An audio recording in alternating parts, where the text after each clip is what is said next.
Saludos, bienvenidos a esta nueva conferencia de la serie de conferencias acerca de la Guerra de Restauración. En esta ocasión vamos a tratar el tema Raciones y ranchos, una visión alimentaria de la Guerra Restauradora. El estudio de la alimentación militar es un aspecto inédito en nuestra historiografía. ¿Acaso por la escasez de fuentes documentales al respecto, por lo que no existe, que sepamos, una visión siquiera aproximada del tema? Con esta ponencia sobre la manutención de los ejércitos dominicano y español durante la Guerra Restauradora, aportamos a esa historia alimentaria, hasta ahora no investigada, aspectos que hemos reconstruido a partir de noticias dispersas localizadas en documentos del Archivo General de Indias que obran en la colección histórica Herrera. Nuestro trabajo lo hemos dividido en 5 partes. En las 2 primeras nos adentramos a exponer las limitaciones a las que se vieron sometidos los españoles en los primeros años de la anexión en cuanto a su alimentación y a las restricciones que en el curso de la guerra afectaron el razonamiento de las tropas por razones de peso, envasado, conservación y traslado. En la tercera, valoramos las trabas que significó la guerra de guerrillas desarrollada por el ejército dominicano para el abastecimiento y transporte de los convoyes de raciones del ejército español. La cuarta la dedicamos a presentar las noticias recabadas sobre el abastecimiento de los restauradores y la quinta a un análisis de los componentes de las dietas de cada ejército y cómo estos incidieron en su desempeño.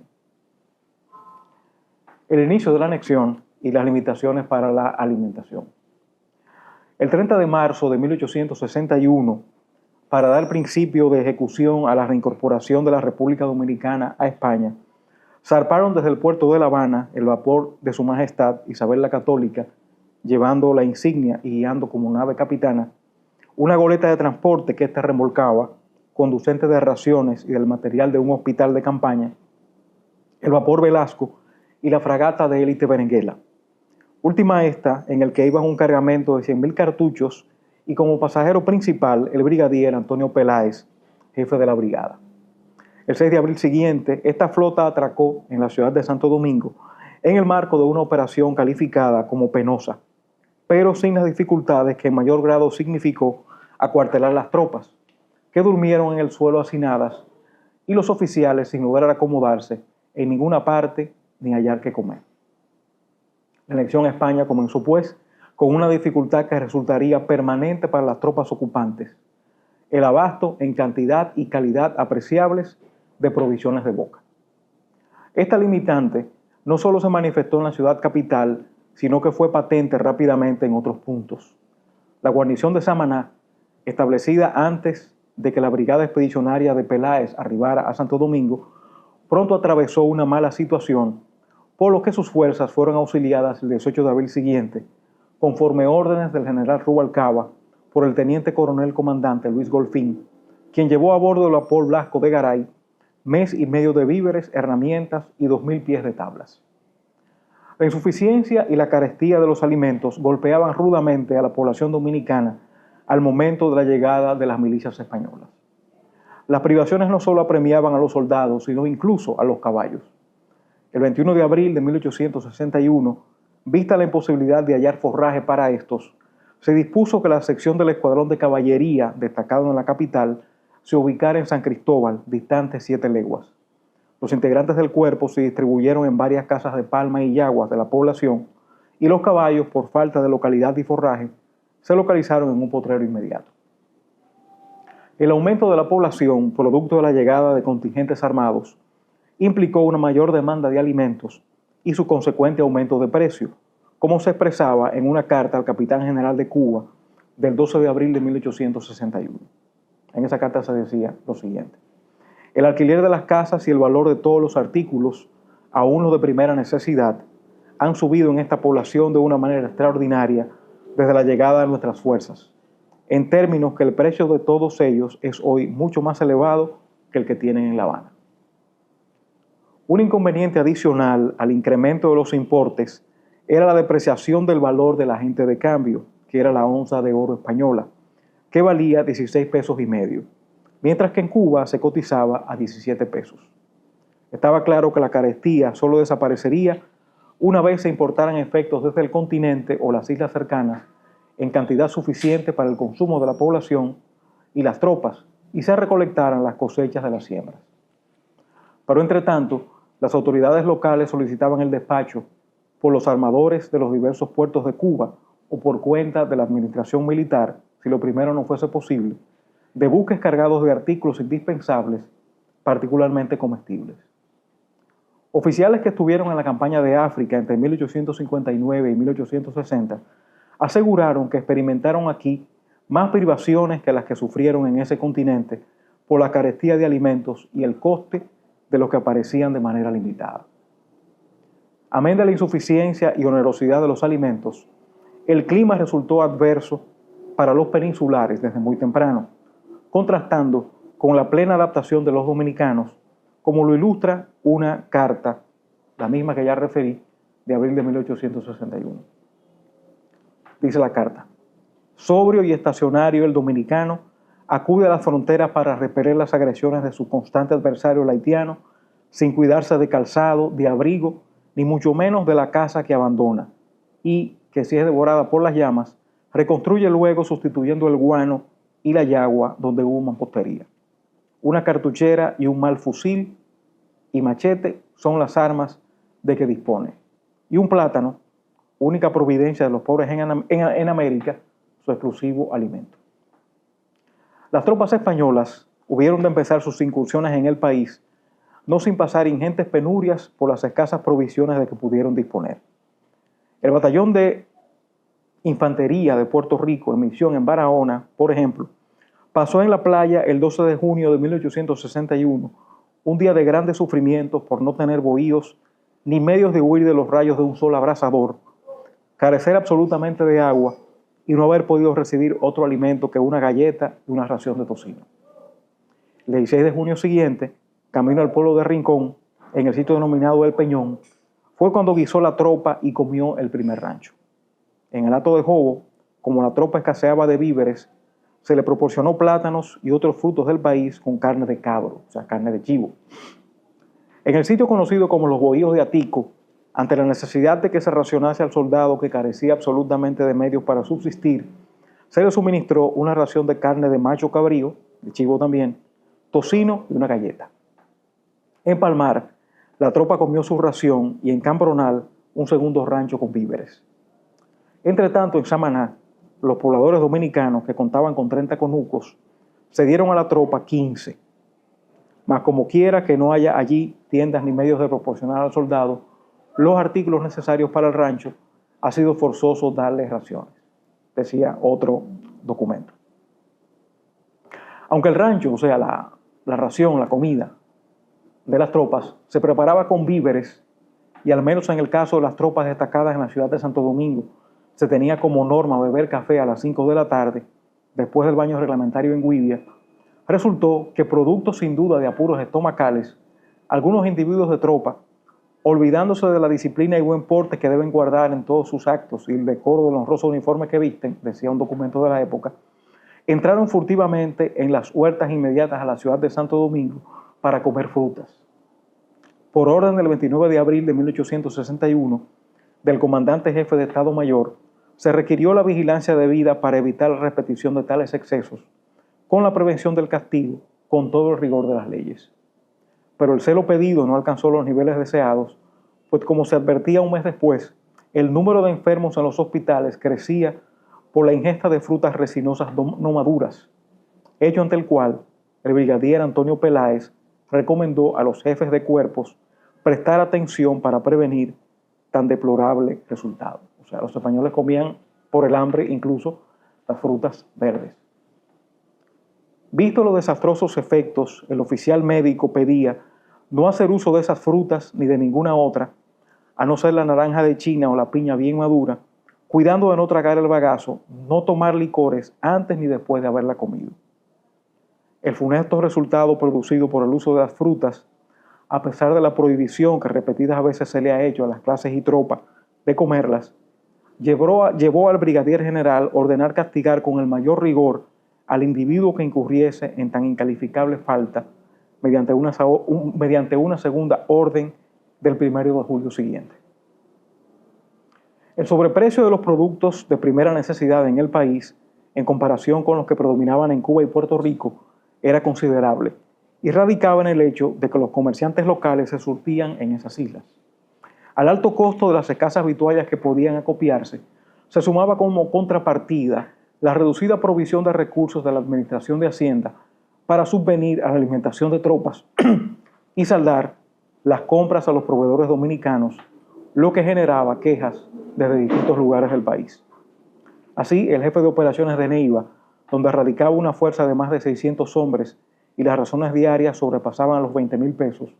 advertía en junio de 1861 al teniente general Pedro Santana que la falta de fondos de la subdelegación de Hacienda implicaba que las tropas estuviesen sin ración por algunos días. En julio del mismo año, el gobernador civil y militar del Ceibo señalaba al director general del ramo de la guerra en Miches que hacía 5 semanas que no se le pagaba la ración a los guardias por una supuesta falta de fondos. En agosto de 1862, el mismo capitán general Felipe Rivero le reclamó al capitán general de Cuba que el rancho de la tropa solo se había podido satisfacer en la quinta parte de su presupuesto por la penuria de la caja de Hacienda, dejando desatendidos completamente todas las demás obligaciones de este ejército y las de las correspondientes a las de otros ministerios. En marzo de ese año, y ante la permanente carestía y elevado importe de los víveres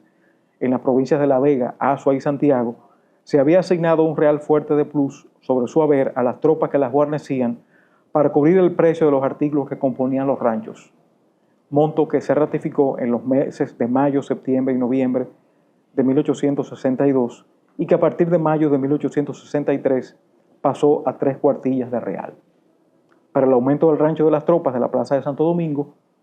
en octubre de 1862 se dispuso el abono de 1 cuartilla, mismo valor que se invertía en el rancho desde la llegada del país. Reitero, el término rancho hace referencia a la ración de comida diaria que comían los soldados españoles. En otro caso, Rivero fue portavoz de las demandas de comerciantes a los que no se les saldó a tiempo el valor de sus acreencias. A propósito de los aprestos para la reclamación de límites con Haití y en previsión de enviar tropas a la frontera, se organizó una división de 4,000 hombres. Entre otras órdenes, se había dispuesto para la ocasión el establecimiento de un depósito de subsistencias a fin de hacer frente a las necesidades del ejército en caso de realizarse operaciones. El importe del aprovisionamiento fue fijado en 20,000 pesos por la administración militar y se acopiaron víveres para 2 meses en San Juan de la Maguana y 1 mes en Azua, todos comprados a crédito. Los comerciantes lo facilitaron y luego solicitaron el pago adeudado en vista de que hallándose próximo el vencimiento de sus pagos, sufrirían gravemente sus intereses y aún algunos tendrían que suspenderlos si no se les abonaba lo que con tanta razón reclamaban. Rivero sometió la cuestión de aquel pasivo en abril de 1863 para que se llevara al conocimiento de la reina, advirtiendo con válida preocupación las consecuencias a que pueden dar lugar estos hechos en los que la mayor parte de los interesados son individuos del país. O sea que ese atraso en los pagos de la comida que se le compraba a los dominicanos fiada también incidió en el malestar que produjo finalmente la guerra de la Restauración. Como nota al margen, podría colegirse que la aprehensión de Rivero tenía como asidero el reconocimiento de las fricciones que en varios planos venían generándose entre españoles y dominicanos, las que buscaba aplacar para reducir los niveles de enfrentamiento. Las restricciones en la alimentación de las tropas españolas devinieron en una constante. En 1862, el general de división Eusebio Puello, gobernador militar y político del distrito de Azua, recibió quejas acerca del mal estado de algunas de las clases de víveres que se suministraban a las tropas por la administración militar y refirió el mal estado de la manteca, el tocino, los garbanzos en el almacén de provisiones de ese distrito y la mala calidad del pan que se le daba a los enfermos por la deficiente calidad de la harina utilizada. Y en febrero de 1863, el capitán general Rivero exponía en una carta que el presidio de Samaná, lo mismo que la guarnición de aquel punto, tiene que atender a su subsistencia por medio de la ración de tapa a causa de las escasas provisiones con que cuenta aquel reducido comercio. Pero esta clase de suministro grava considerablemente a los confinados en atención a que disfrutando de haber real y medio fuerte diario e importando la ración de etapa 1 real y 3 cuartillas, tienen que sufragar este exceso los escasos fondos del establecimiento, desatendiendo otras obligaciones. O sea, el costo también incidía en la alimentación que debía ofrecerse a las tropas españolas. La guerra también trajo complicaciones en cuanto al transporte de la alimentación que hacían las tropas españolas a sus hombres radicados en diferentes puntos para enfrentar a los dominicanos. El comienzo de la guerra trajo otras complicaciones aún mayores: la imposibilidad de recolectar rápidamente alimentos para llevarlos a las tropas que se movilizaban y el ataque en la llegada de recursos económicos y materiales desde Cuba. La rápida extensión del movimiento restaurador en el Cibao puso en aprietos a las autoridades españolas. En primer lugar, se les tornó complicado reunir alimentos para sus guarniciones en algunos puntos. Conseguir carne y víveres para las tropas en Don Juan, San José de las Matas por el coronel Cava, se hacía bastante difícil a tan solo 10 días del inicio de la guerra, el 16 de agosto. Y fuera de Santiago y Puerto Plata, a principios de octubre de 1863, según el capitán general Rivero, era imposible hallar raciones para una fuerza considerable que obliga, por lo tanto, a tener que conducirlas desde el punto del desembarco a aquel en que hayan de consumirse, lo cual hace indispensable emplear la fuerza necesaria para custodiar el depósito y emplearse en la conducción, lo que exige fuerzas numerosas. Esa restricción había sido generada sin duda con el apoyo de los comerciantes dominicanos o extranjeros favorecedores del levantamiento, lo que llevó a Rivero a la conclusión de que la revolución cuenta con grandes elementos y aventurar anticipadamente la idea de que se ha preparado en el territorio haitiano próximo a la frontera, de cuyo Estado ha debido recibir los auxilios necesarios. En segundo lugar, el régimen anexionista vio restringida su capacidad de respuesta ante la tardanza en la llegada desde Cuba de los fondos necesarios para sostener sus fuerzas. Aunque se esperaban recursos económicos adicionales a los recibidos ordinariamente en un primer momento, las autoridades de Hacienda en Cuba no destinaron partidas extraordinarias para cubrir la movilización y avituallamiento de los cuerpos armados. Los que sí fluyeron con mayor rapidez en vapores despachados desde La Habana y Santiago de Cuba hacia Puerto Plata fueron los bienes materiales. Las partidas enviadas, sin embargo, no fueron suficientes en todo momento y localmente no fue posible compensar sus limitadas cantidades por las trabas que impusieron los dominicanos al aprovisionamiento del ejército español. La imposibilidad de obtener bastimentos en la zona rural entorpecía un rápido avituallamiento y obligaba a destinar batallones para transportar las provisiones desde Puerto Plata, con lo que a su vez se descuidaba el enfrentamiento armado. O sea que los dominicanos tomaron muy en cuenta la importancia que tenía la alimentación para el ejército español y de ahí que se enfocaran en interrumpir el tránsito de esa comida que le llegaba a las tropas españolas. Los convoyos de raciones estaban integrados por un número de acémilas, o sea, de burros y de mulos, que variaba según las cantidades transportadas e iban escoltados por compañías. Además de los animales que ya mencioné, se utilizaban carretas para el transporte de algunos productos. Las brigadas de acémilas tenían encargados y además del trasvase de alimentos, servían para el despacho de los enfermos en los campamentos. El traslado de las raciones de campaña estaba afectado de múltiples complicaciones. En primer lugar, los malos caminos y el calor, lo que hacía fatigar a la tropa y a los animales, pero también el mal estado de los medios de transporte. Un convoy de 6.000 raciones de galletas, 6.000 raciones de arroz, 3.000 raciones de tocino, 350 raciones de maíz y un quintal de sal, escoltado por 4 oficiales y 90 hombres del batallón de Isabel II, al mando del coronel Julián González, con destino a las tropas del general Eusebio Puello en San Juan de la Maguana, despachado en enero de 1864 por el general José de la Gándara desde Asua, llegó retardado en 5 días al campamento del Corozo por el mal estado de las carretas empleadas, que por demás iban demasiado cargadas, lo que generó el natural cansancio de los animales. Además, factores en el curso de los tránsitos de un punto a otro, como los repetidos vuelcos de las carretas y la abertura de los sacos, echaban a perder determinados alimentos. Las galletas, por ejemplo, se humedecían por las lluvias que las afectaban en las marchas por no ir cubiertas en forma adecuada. amén de que los envases utilizados eran a menudo inapropiados para el traslado en animales. En octubre de 1863, el coronel primer comandante Pablo Bayle planteaba al capitán general desde su campamento a orillas del río Jaina que era conveniente que los víveres vinieran envasados de manera que hagan fáciles las cargas, pues el otro día, decía él en una carta, trajeron barriles de tocino de imposible transporte por caballería. Una condicionante de ribetes particulares era la diferencia de peso en las raciones de los víveres. Todas las pesas que existían en el litoral de la isla eran francesas y tenían 12,5% más que el peso español, lo cual implicaba diferencias en la distribución de raciones, aunque con ese inconveniente siempre había en las remesas de víveres una notable diferencia. En enero de 1864, por ejemplo, el general Lagándara pedía al general Eusebio Puello que cuando le llegaran 6 carretas de raciones, éstas se pesaran y reconocieran y se le pusieran en conocimiento si resultaban diferencias sensibles. Y en julio del mismo año, aunque no se expresa un volumen inicial, un repeso de raciones en Ocoa dio como resultado lo siguiente: galletas 4.377, arroz 4.900, tocino 4.800, café 560, azúcar 600, sal 1.200, para un total de 16.437. El peso de toda esa alimentación que se llevó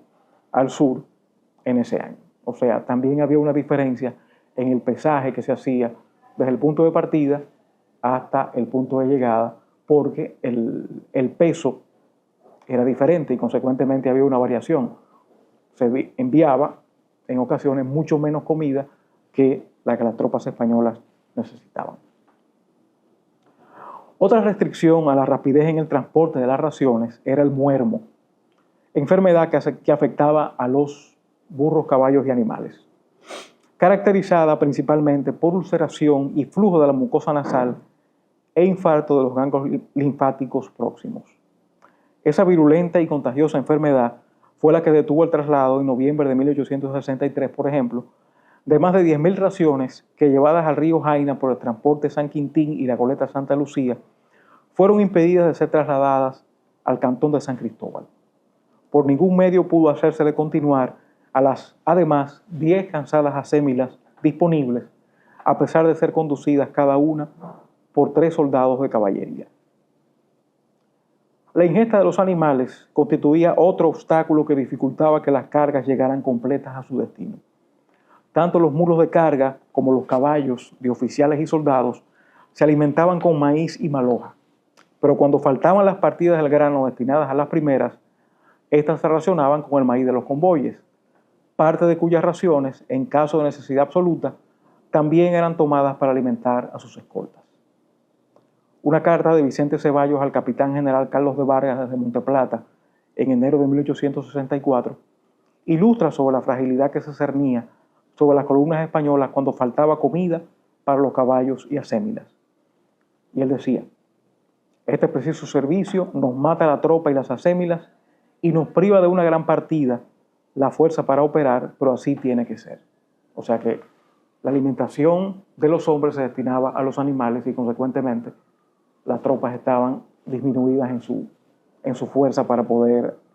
accionar. Un perjuicio de mayores dimensiones se sumaba a la gran dificultad que resultaba el traslado de las cargas, la insuficiencia misma de burros y caballos.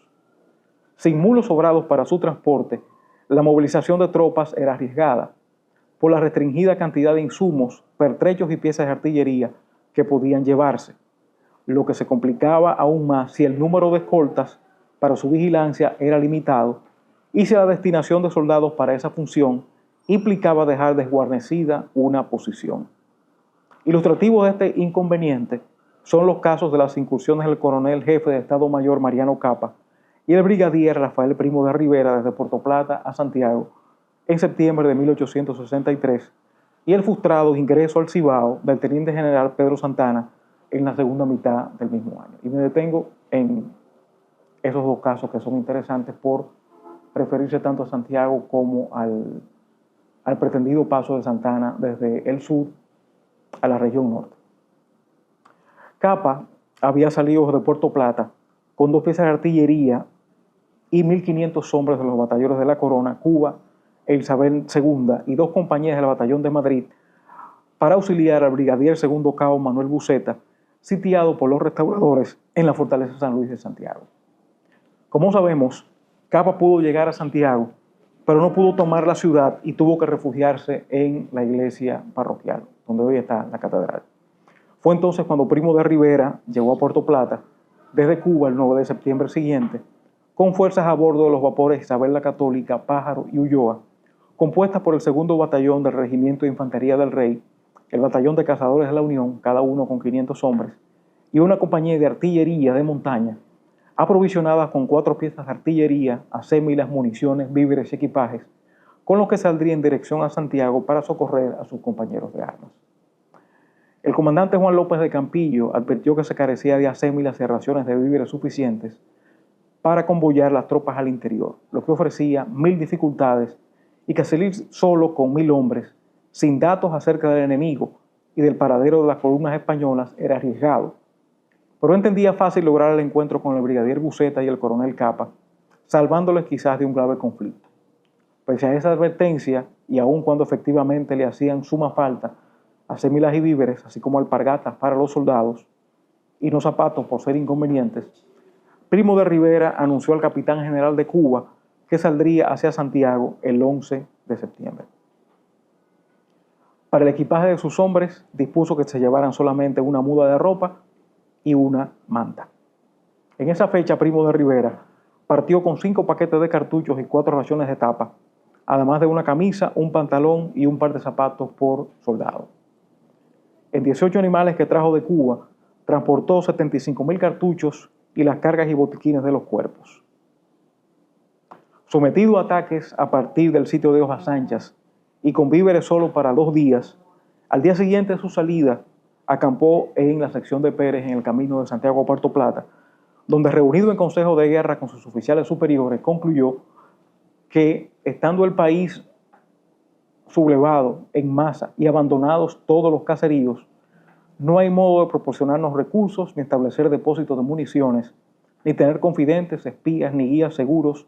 por lo que serían diezmadas nuestras tropas por el clima y la falta de alimento. Convencido que el estado del país y la naturaleza de la guerra exigían una dirección superior y grandes recursos, cosas ambas de las que carecía, con lágrimas en los ojos firmó el acta levantada al efecto y decidió regresar a la 1 de la tarde después que la tropa comiera el rancho. Llegó a Puerto Plata a las 2 de la mañana por el arduo traslado de heridos y enfermos y un temporal de agua. Y, como sabemos, Puerto Plata también fue sitiada por los dominicanos. Los cercos de Santiago y Puerto Plata, inéditos hasta entonces en la historia militar de la Primera República, evidencia que los dominicanos visualizaron tempranamente, como ya dije, la importancia vital de la alimentación como sostén del enemigo y, consecuentemente, lo indispensable que era impedirla o limitarla a toda costa. En el caso de Santiago, y según Adriano López Morillo, Buceta estaba convencido de que los rebeldes dominicanos no pondrían un pie en la ciudad, por lo que rechazó la proposición de los comerciantes de aprovisionar la fortaleza San Luis con alimentos. Su confianza, sin embargo, era hueca y tenía por objeto llevar tranquilidad al capitán general Rivero. Sus provisiones no fueron suficientes y todos los refugiados en la fortaleza pronto empezaron a sentir los rigores del hambre y la sed a partir del cerco que impusieron los dominicanos. Varios comerciantes, en una instancia elevada al cónsul inglés en Saint Thomas, en noviembre de 1863, en reclamación de una indemnización por daños y perjuicios al gobierno español,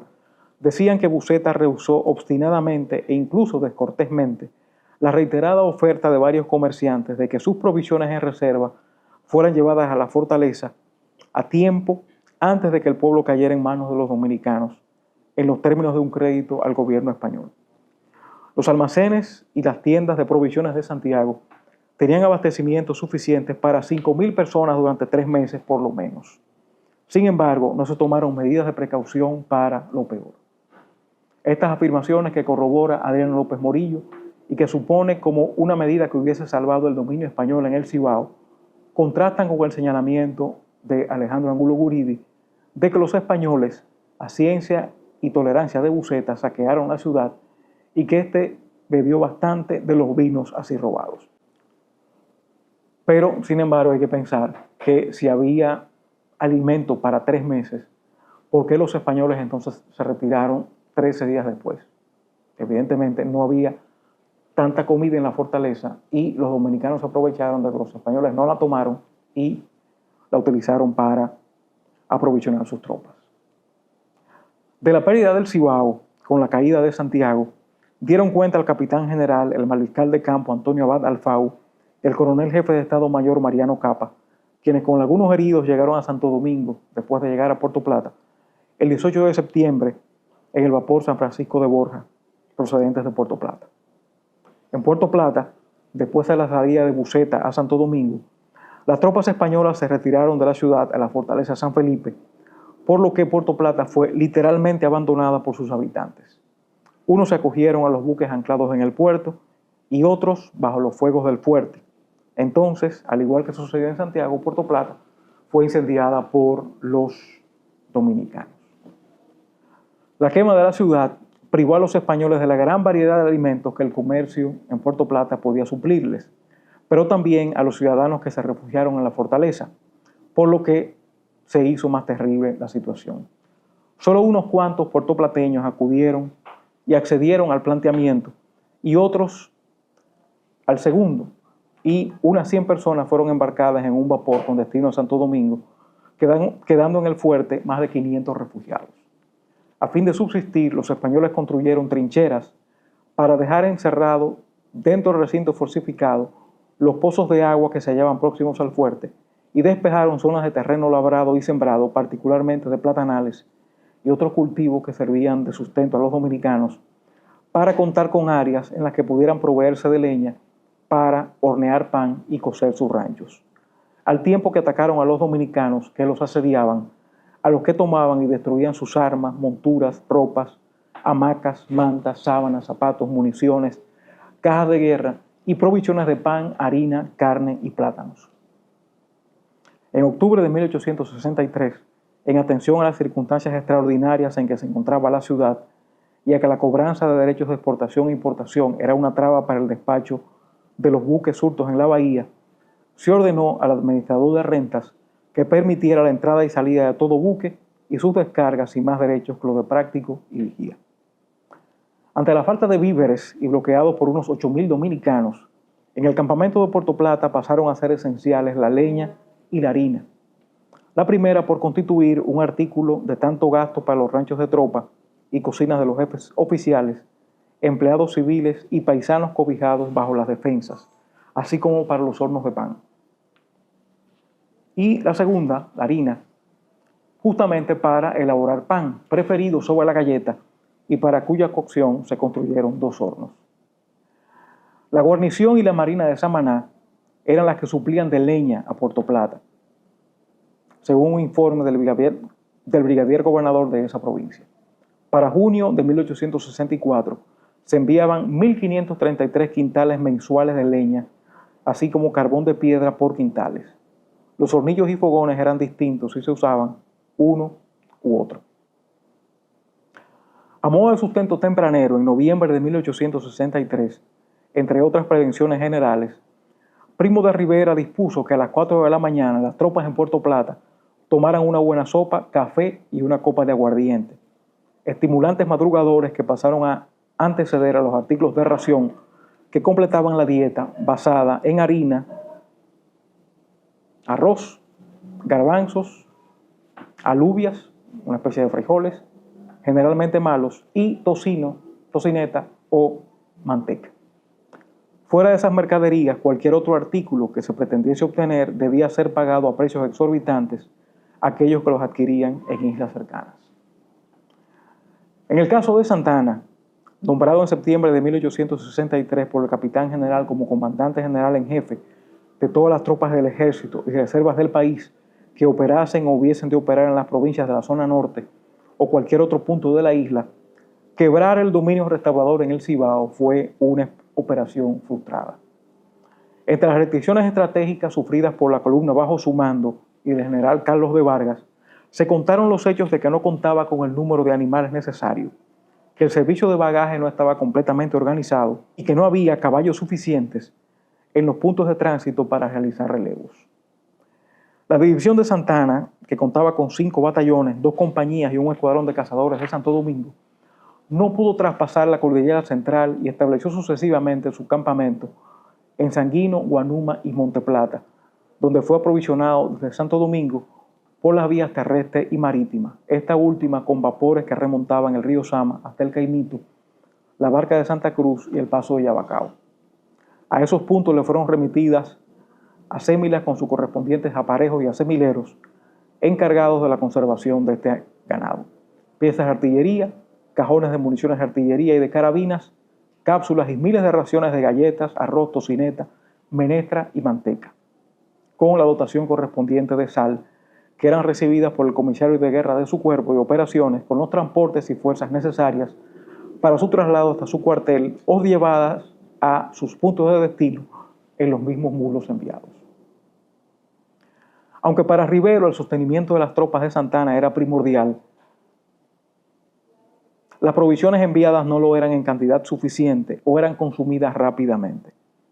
Es lo que pensamos cuando vemos que Santana procuró aumentar las cantidades de alimentos para sus hombres con productos de las ruralías cercanas. Así, considerando una obligación sagrada la de proporcionar al soldado los medios de subsistencia que pueden proporcionar nuestros campos, ordenó desde su cuartel general en Monte Plata, en septiembre de 1863, que todos los habitantes del distrito conducieran sin el menor temor los víveres y demás frutos que tuviesen, no alterando en lo más mínimo los precios, seguros de que serán inmediatamente retribuidos.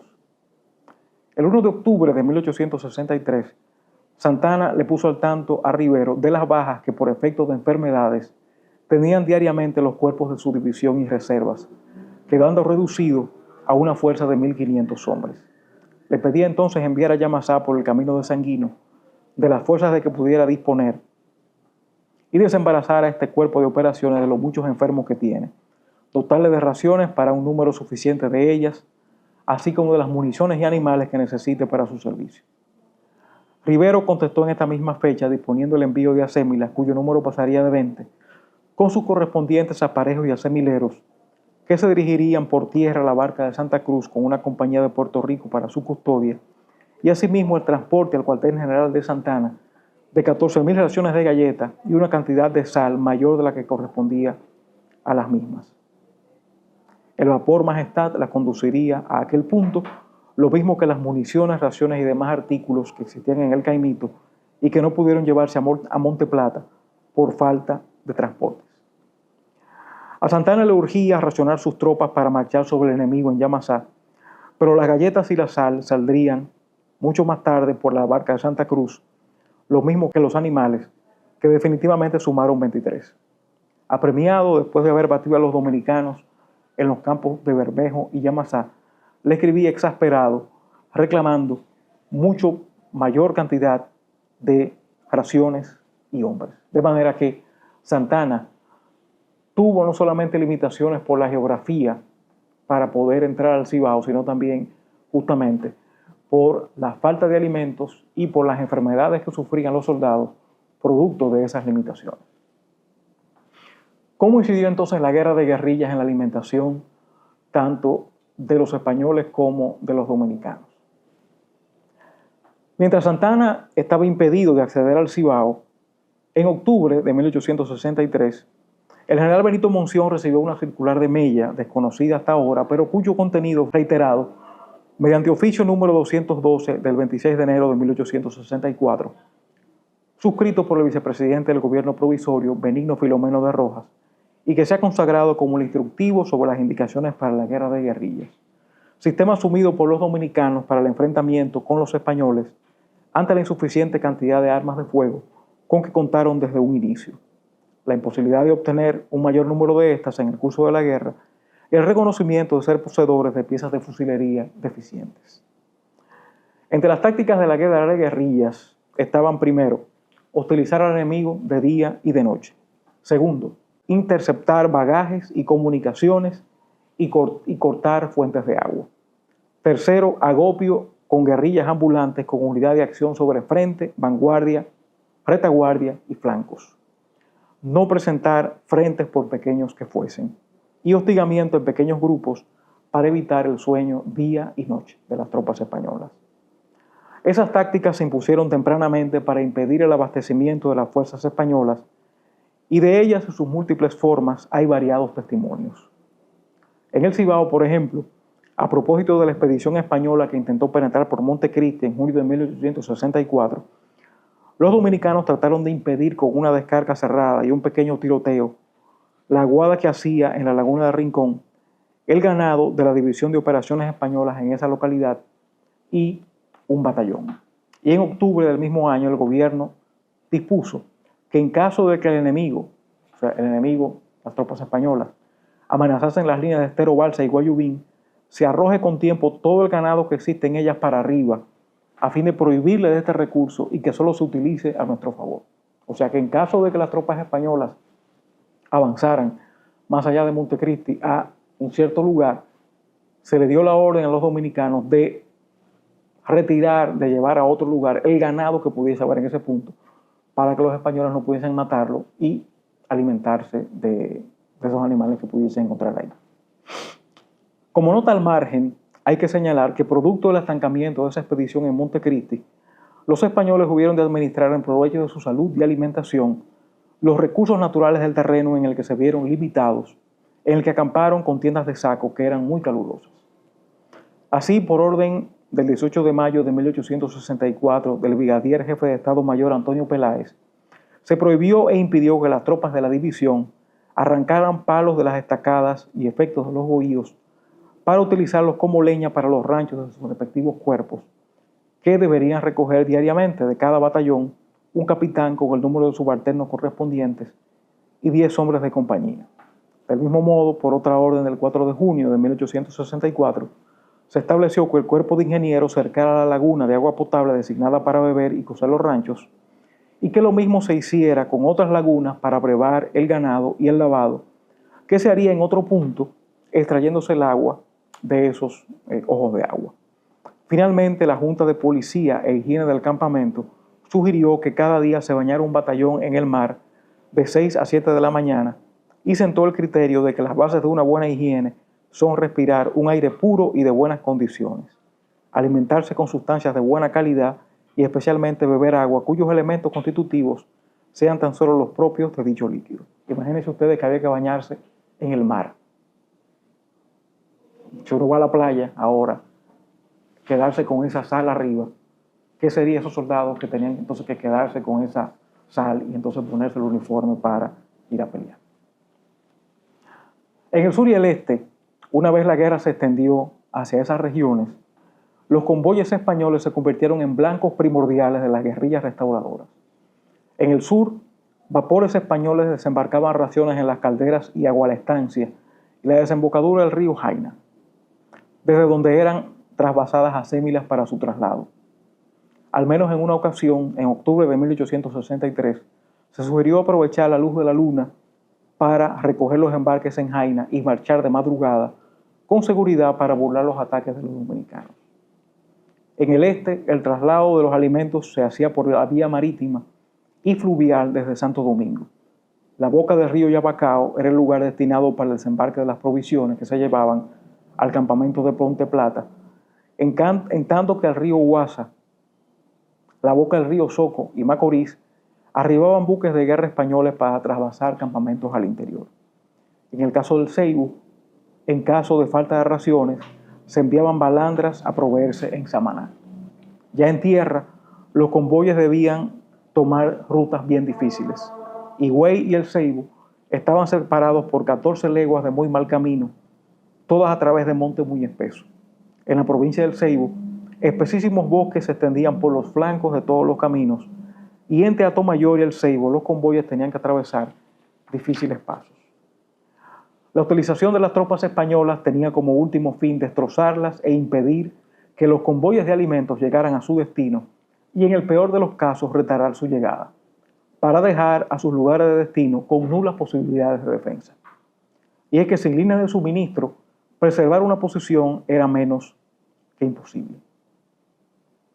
Con el asedio de los convoyes, tanto de día como de noche, aprovechando la espesura de los bosques y sobre sus frentes, retaguardias y flancos, se seguían las orientaciones dictadas para la guerra de guerrillas. La movilización de tropas y el sostenimiento de una determinada posición tenían como presupuesto el debido soporte alimentario, sin el cual las marchas o la permanencia en una localidad no eran aconsejables, realidad que fue aprendida por ambos ejércitos. Dos casos revelan que en el ejército español había oficiales conscientes de que sin la logística oportuna en cuanto a manutención nada podían hacer frente a los dominicanos, por muy bien armados y entrenados que ellos estuvieran. En enero de 1864, por ejemplo, el general Lagándara observó al general Eusebio Puello que no era conveniente que el batallón de la Unión cruzara el río Yaque del Sur con la mayoría de su fuerza, pues además de la mayor dificultad que habrá para racionar mayor número de tropas de la columna de su mando que fueran a las matas de Farfán, se tocarían entorpecimientos para proveer a la misma necesidad de las fuerzas de la Unión escalonadas allende el Yaque, y quizás por no graduar la distancia de los escalones en proporción con los medios para racionarlos, tuviéramos que lamentar algunos accidentes desagradables. ¿Qué pasaba entonces del lado de los dominicanos? ¿Qué comían los dominicanos? ¿Cómo se aprovisionaban los dominicanos? Las noticias sobre el abastecimiento del ejército restaurador son escasas y se inician a partir del establecimiento del gobierno provisorio de Santiago, justo en la misma fecha de su instalación, el 14 de septiembre de 1863, cuando se nombró al general Andrés Tolentino comisario general o comandante abastecedor. La guerra se inició sin que el gobierno tuviese recursos para solventarla, por lo que se dispuso racionar inicialmente al ejército con reses y plátanos, y que todos los dominicanos contribuyeran a su sostenimiento en proporción de sus fortunas particulares. En ese orden se ordenó a los comandantes de armas e inspectores de agricultura realizar requisiciones y envíos de ganado y víveres, reses y plátanos fundamentalmente, ya fuese de manera voluntaria o forzosa, contra la expedición de vales o recibos para su pago en tiempo oportuno, previa validación por sendas comisiones locales designadas al efecto, y, excepcionalmente, contra el pago de dinero si el ganado escaseara. Asimismo, los comandantes de armas tuvieron a su cargo organizar las correspondientes comisarías de guerra y la designación de jefes de bagajes para el transporte de vituallas. La toma de animales y viandas y su posterior entrega estuvo acompañada de excesos y no fue ajena a inconvenientes. Por un oficio de septiembre de 1863, se requirió pedir informes al comandante de armas de Moca sobre una queja que dio el señor Ramón Guzmán al gobierno, en el sentido de que se hacían pagar a su cargo, al cargo de su comercio, los víveres que consumía la tropa allí acantonada, mientras que en un oficio de octubre de 1863, dirigido a los comandantes de armas de Sabaneta, Guayubín y Montecristi, se les señalaban las quejas del ciudadano francés Fircy Fonder, a quien se habían tomado reses para el gobierno, en el sentido de que se le estaban talando completamente sus hatos. Aunque para noviembre de 1863 debía entrar en ejecución la disposición de racionar a todos los soldados con dinero efectivo, a propósito de la adquisición de una prensa para imprimir el imprescindible papel moneda del que se carecía para solventar los gastos bélicos, la repartición de víveres y carne se asumió en paralelo al racionamiento en dinero, en forma constante. De las reses matadas para racionar las tropas se aprovechaban sus pieles y su sebo, cuya recolección se encomendó en septiembre de 1863 a todos los comandantes de armas para las necesidades del servicio público.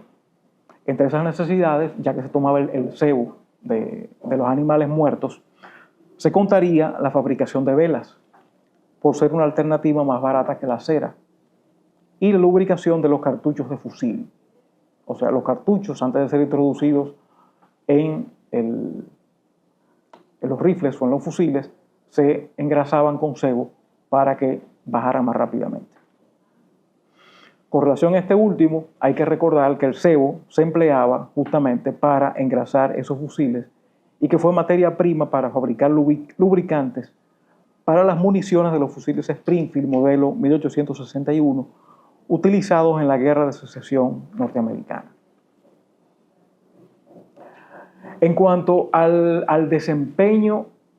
de las tropas, de acuerdo a lo que hemos visto hasta ahora, lo que comían los españoles y lo que comían los dominicanos, ¿cómo incidió en lo que las tropas comieron en su desempeño? Esto es sumamente interesante. De los documentos que se estudiaron para esta investigación y por la frecuencia de sus menciones, hemos podido establecer que en el caso de los españoles, sus raciones se componían esencialmente de galletas, tocineta, arroz, garbanzos y pan, y en forma secundaria, judías, maíz, víveres, café, vino, plátano, carne de chivo, carne de res, sopa y aguardiente. La manteca, que venía en latas, el azúcar y la sal,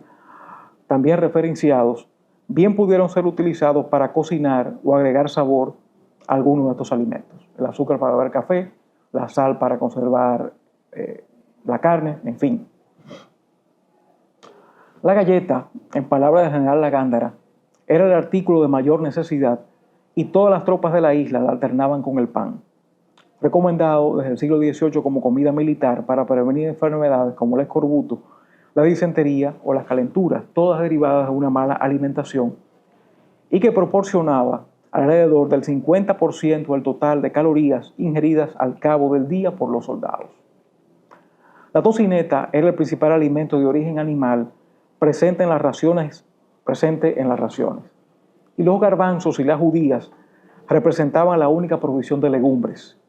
Junto al pan, constituían el grueso del valor energético de las raciones.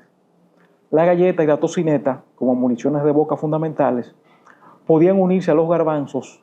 judías y víveres en una sopa. De su lado, la carne aparece en un segundo rango, al igual que en España, donde era el componente menos representado en la alimentación del ejército por su escasa cantidad en los ranchos en los que se comía, lo que implicaba que su presencia, medida en proporción de la ingesta calórica, fuera muy baja. O sea, no había tantos carbohidratos en eso que se comía diariamente. Y proteínas tampoco. Las raciones en especie de los españoles se medían en onzas. De galletas podían ser entre 10 y 14, arroz 3 y entre 5 y 6. Y tocino 2 onzas. El rancho se comía temprano, después de las 10:30 de la mañana. No sabemos si se comía más de un rancho. En un solo caso se cita un segundo rancho en un día, o sea que era al menos una sola comida que hacían las tropas españolas con esos alimentos que acabo de mencionar. O directamente, o se hacía una sopa con legumbres y demás. Consta que el razonamiento en metálico, en dinero, se hacía para economizar las raciones en especie, lo que era preferido por los soldados. Para las raciones de los oficiales, la Capitanía General tenía establecido que fueran socorridos conforme a su graduación, para lo cual debían pasar sus nóminas a los respectivos habilitados con el objeto de poder cobrar sus saberes. Así, los milicianos recibían 20 centavos, los sargentos 30 centavos, los subtenientes 50, los tenientes 75 y los capitanes 1 peso. Y la distribución de las raciones estaba a cargo de la administración. En el caso de los dominicanos, el plátano y la carne de res aparecen como los alimentos esenciales de su dieta. En segundo lugar figuran arroz, frijoles, harina, carne de vaca salada, puerco, pan y bacalao, el único alimento de origen marino que hemos podido determinar. La harina pudo ser base del pan o alimento previamente cocido. Y a este respecto, cabe señalar que Pedro Francisco Bonó, en su relato en el Cantón de Bermejo, testimonia que los alimentos en ese lugar eran plátanos asados, carne y tocineta. Cada soldado era un montero, por lo que no había cuidado para la provisión de comida. El Cantón, decía Bonó, vive del merodeo, pero le era fácil porque estaba en medio de una montería. O sea, los dominicanos no tenían que preocuparse tanto por esa comida que tenía que llegar a los españoles, como le llegaba a los españoles, teniendo que esperar un cargamento de mulos, de caballos, etc. Los dominicanos se la buscaban en el monte, buscando plátanos, matando una vaca, en fin, lo que fuera. En la relación de alimentos de los dominicanos, la carne era considerada una prioridad si nos atenemos a que tan temprano como en septiembre de 1863, el gobierno provisorio requirió al administrador de Hacienda que estuviese a la mira para que no falte ración de carne a las tropas de servicio. La preeminencia de la carne como alimento consumido por las tropas dominicanas tenía en la sal su complemento fundamental, por ser un elemento esencial para su preservación. De su condición básica es referente el señalamiento de que, a propósito de la toma a la bayoneta a los rebeldes dominicanos de un cantón en Pueblo Viejo, se le causó un gran número de bajas en muertos y heridos. Se le quitaron muchos trabucos, fusiles de chispa y pistón, machetes y municiones, y se incendió el campamento, con una cantidad extraordinaria de sal, ropa y otros enseres. O sea que los dominicanos utilizaban la sal para conservar la carne que comían durante varios días. Montecristi, por sus salinas, aparece como un sitio principal de provisión, aunque también se citan lugares como Baja Bonico, Guayubín, Yásica y Blanco, no necesariamente productores, pero desde los cuales constan requerimientos de envío en recuas a Santiago o a un determinado cantón. La sal, lo mismo que jabón, bacalao, harina y otros artículos, se compraban también a mujeres haitianas que iban a Montecristi y Guayubín, que recibían a cambio café y tabaco. De las islas turcas se llevaban a Puerto Plata, en goletas inglesas, otros artículos. El uso de la sal para curar la carne era muy importante, pues ésta la conservaba por un tiempo apreciable al extraer el agua de las células e impedir que los microorganismos la descompusieran. De los dos métodos principales para curar la carne conocidos, la salmuera, que implicaba el uso de líquidos, y la salazón, que es el curado en seco, pensamos que el utilizado entonces sería la salazón, porque la salmuera, que se presta mejor para carnes magras, actúa rápidamente y su resultado puede disfrutarse con mayor prontitud en el tiempo, mientras que la salazón, utilizada para trozos de carne grandes y grasos, actúa más lentamente, sala más la carne y permite que dure más tiempo. Corroboran esta afirmación sendos oficios de octubre de 1863 de carne de vaca salada y del envío de 2 puercos salados por el comandante de armas de La Vega. Los componentes de la alimentación de uno y otro ejército resultan tanto o más interesantes que las incidencias que rodearon su manutención por la incidencia que tuvieron en su desempeño durante el curso de la guerra. La dieta de las tropas dominicanas era más provechosa y nutritiva y les permitía mantener en niveles aceptables su capacidad operativa. Por el contrario, la pirámide alimenticia y las cantidades de las raciones provistas a los soldados españoles no eran óptimas para enfrentar largas jornadas de caminatas o combates, lo que los llevó a desarrollar un sistema inmunológico débil. El esquema alimentario del soldado español durante la anexión reprodujo el que se seguía en España y no consideró, acaso atendiendo a una valoración racial de la gastronomía, su variación y adaptación al medio dominicano, aun cuando con los víveres pudieron haberse integrado algunos elementos locales. Si se parte de la alimentación reglamentaria en los hospitales militares españoles de campaña, la dieta que se implementó en República Dominicana no estaba muy alejada de ella, pues aquella consideraba, entre otros alimentos y condimentos de uso ordinario, el pan, el arroz y el vino, y como condimento la sal. La manteca estaba entre alimentos extraordinarios.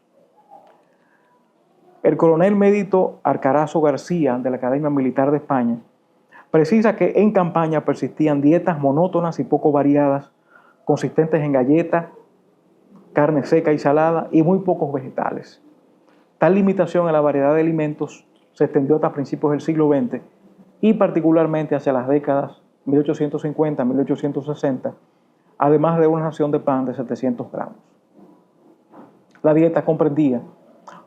tocineta, papas, garbanzos y ocasionalmente, siempre en pequeñas cantidades, algo de carne de vaca. Pedro Fatjó Gómez, en una ponencia titulada Introducción a la alimentación militar en España, concluye que en comparación con otros ejércitos, y aunque los datos son incompletos, los soldados españoles estaban notablemente peor alimentados, sobre todo en comparación con los británicos, prusianos, holandeses y suecos, pero también con respecto a los franceses, italianos, belgas o austrohúngaros. Además de estar sometidos a una dieta monótona y reiterativa, con una disposición muy limitada de diferentes alimentos y sin apenas cambios en la forma de cocinarlos, este autor subraya que también era desequilibrada en su composición, con un alto exceso de hidratos de carbono e insuficiencia de lípidos y de proteínas de origen animal.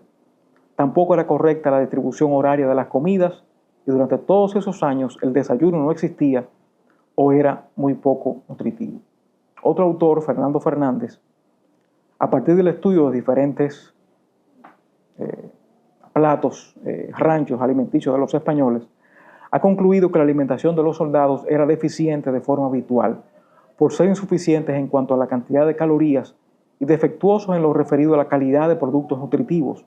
al carecer todos los ranchos, casi sin excepción, de proteínas de origen animal.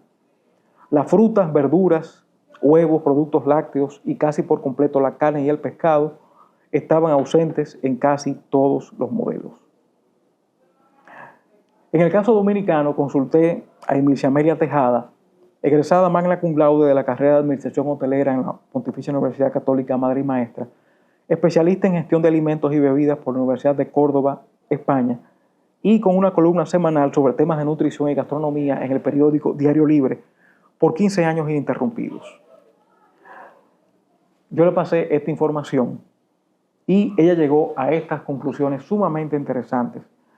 a propósito de lo que comían los españoles y de lo que comían los dominicanos. Primero, cada bando intentó mantener cierto apego a su tradición culinaria y cultural, a pesar de que el entorno no era el ideal. No es casualidad encontrar arroz, habichuelas, plátanos, carne en la dieta dominicana, mientras vemos elementos europeos en la de las tropas españolas en la forma de garbanzos, vino, legumbres y tocineta, por mencionar los más preponderantes. O sea que los españoles trasladaron eso mismo que comían los ejércitos en España, en sus campañas europeas, aquí. Ellos no asumieron tanto lo que comían los dominicanos para alimentar a sus tropas. Segundo, las tropas españolas parecían tener una mayor variedad de alimentos disponibles y por tanto una mayor cantidad de fuentes alimenticias. La dieta dominicana se asume más básica, incluso monótona si se quiere, aunque ambas contienen a grandes rasgos 3 de los 4 tipos de nutrientes esenciales: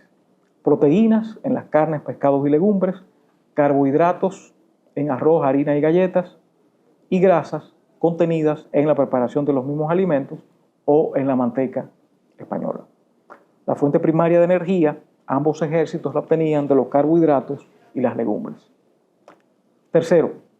si bien eran dietas con opciones limitadas, cumplían con incluir los 4 grupos alimenticios preponderantes. Lo demás se completaba en cantidades. Ahora bien, la dieta española, al tener una mayor cantidad de opciones, tenía una mayor cantidad de fuentes y calidades de estos mismos nutrientes.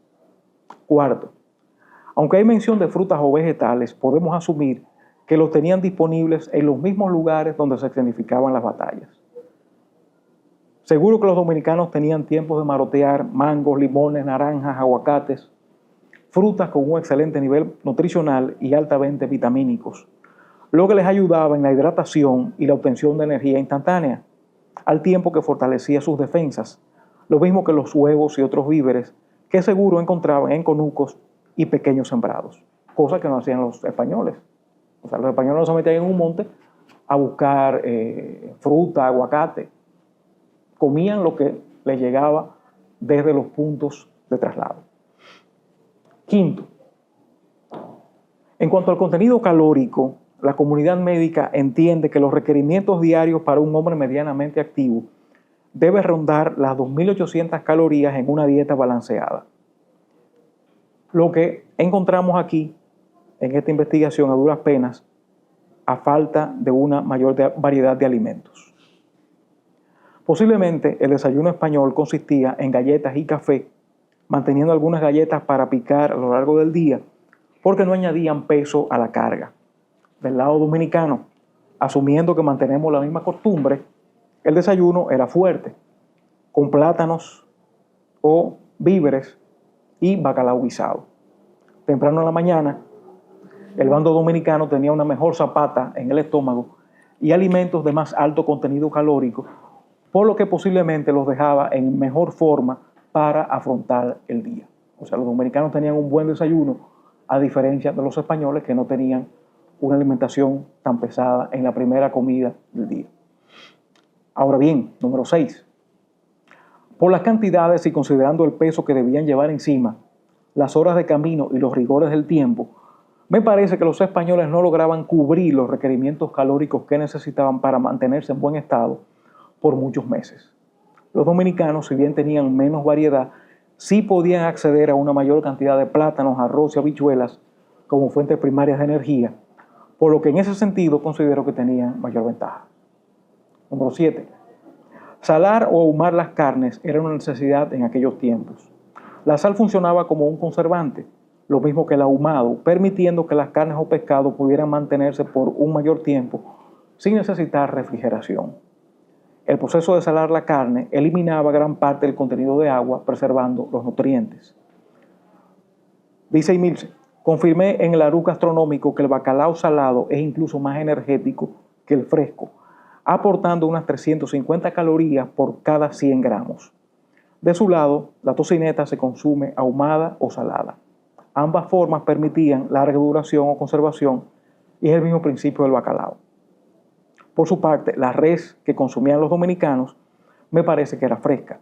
Mataban el animal y lo consumían en 1 o 2 días a falta de poderla conservar por más tiempo. La carne de res es menos versátil en la dieta del dominicano que la del cerdo, por ejemplo, de la cual se consume casi todo y es más sencilla de preservar. Este tipo de preservación, el ahumado o el salado, permite conservar los componentes nutricionales de origen, eliminando el agua o cualquier medio líquido y haciéndolos incluso más energéticos. Número 8. En el caso de las legumbres y granos, es seguro casi que las llevaban secas. Los guandules, garbanzos, habichuelas, arroz y maíz. Las hidrataban y las preparaban sobre la marcha. Número 9. Sobre el desempeño de ambos ejércitos, diría que como la dieta dominicana proveía una mayor cantidad de energía, aporte calórico, es posible que estuvieran mejor preparados para la batalla, aparte de que es casi seguro que pudieran acceder a otro tipo de alimentos como víveres, huevos, frutas y vegetales sobre la marcha. La dieta del dominicano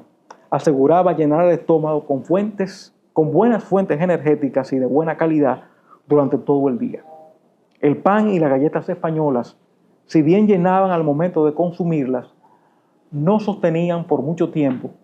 y si mantenían su costumbre del continente, la cena era su comida más pesada acompañado de vino, si es que había cena. Número 10. En cuanto a las enfermedades, dice Emil, se recuerda haber estudiado que los mosquitos ganaron más de una guerra en el país, aunque no dudo que al cabo de algunas semanas, con el calor en sus buenas, los chubascos repentinos, el peso del equipo militar y basado en el aporte nutricional de la dieta española, algunos comenzaran a lucir más delgados y desganados. Si los españoles no consumían frutas y vegetales, posiblemente tuvieran una defensa comprometida contra cierto tipo de enfermedades tropicales. Vitaminas importantes para fortalecer el cuerpo contra los resfriados, la vitamina A y la vitamina C, se encuentran en frutas y verduras que los españoles casi no consumían. Y las vitaminas del complejo B se encuentran mayormente en las carnes, que también consumían en poca cantidad, y las legumbres. En definitiva, el tipo de alimentación de las tropas españolas confluyó junto a la influencia del clima y la vegetación sobre las condiciones de salubridad, la incidencia de los insectos, las tácticas de la guerra de guerrillas para afectar el desempeño de sus hombres, muchos de los cuales eran jóvenes reclutados forzosamente, sin previo entrenamiento militar y con escaso desarrollo físico, debido a la crónica subalimentación de las clases populares españolas, lo que dificultaba aún más su adaptación a las condiciones de la campaña de Santo Domingo y los hacía presa fácil de enfermedades. El no consumo de determinados alimentos y cambios en la conducta de ingesta, lo mismo que sus extenuantes jornadas, jalonadas por las guerrillas dominicanas en el marco de una flora abundante y un clima con condiciones extremas, trajeron alteraciones inmediatas en la salud de los españoles. Por ejemplo, el jefe local del Cuerpo de Sanidad Militar y Enfermería de Hato-Mayor, en septiembre de 1864, sustentaba en la falta de café en las mañanas, tan conveniente en los climas intertropicales, en la falta de una alimentación regularmente reparadora a sus debatidas fuerzas, en la ausencia de vino en las comidas, en el consumo en días de solo 6 onzas de galleta y media libra de carne, algunas de las visibles consecuencias del trastorno alimentario,